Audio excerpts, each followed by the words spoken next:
Сайн уу Библи? Есүс амилсан. Иохан 20 дугаар бүлэг 11-ээс 18 дугаар ишлэл. Есүс загалмайд цовдлогдоод 3 дахь өдөр болдог өглөө байлаа.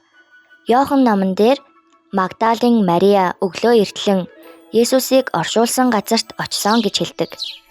Гэтэл юу болох нь энэ вэ? Булшны чулуу хөдөлгөгдсөн байх нь тэр.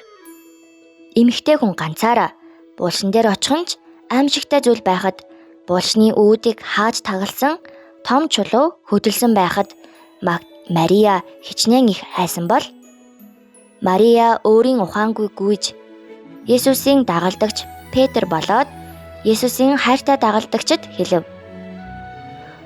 Хүмүүс Есүсийг аваад явсан бололтой. Есүсийг хаан тавьсныг нь мэдэхгүй. Энэ тухай сонссон дагалдагч нар нь булш руу гүйн очив. Гэсэн ч дотроос нь юу ч олж чадсангүй. Ердөө тэр газарт үлдсэн Есүсийн бие ба толгойг нь ороосон байсан тааран алчуурал байлаа.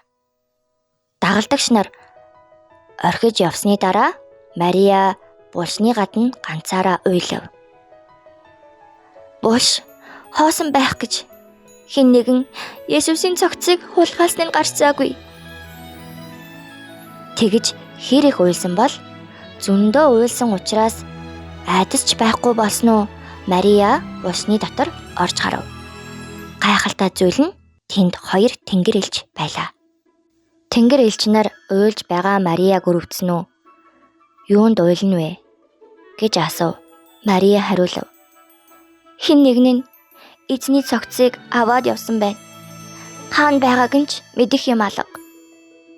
Есүсийн нас барсан нь ч гунигтай байхад Есүсийн цогцос хүртэл алга болсон учраас Мариягийн уй гашуу 2 дахин их болсон байх.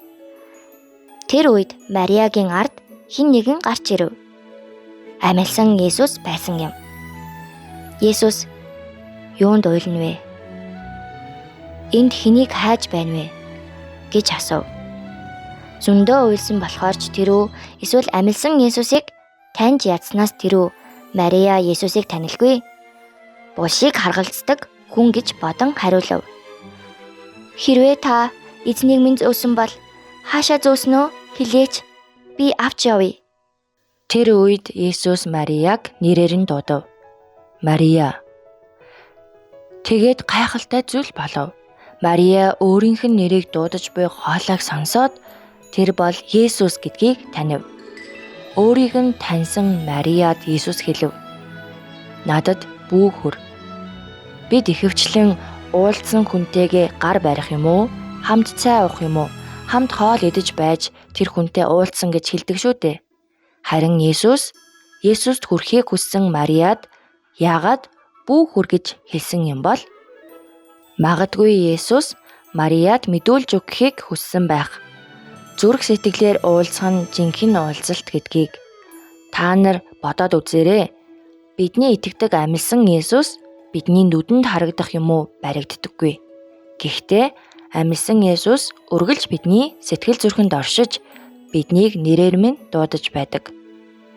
Бид тэр дуу хоолойг сонсоход бид хоосон булшийг биш амилсан Есүсийг харж чаднаа.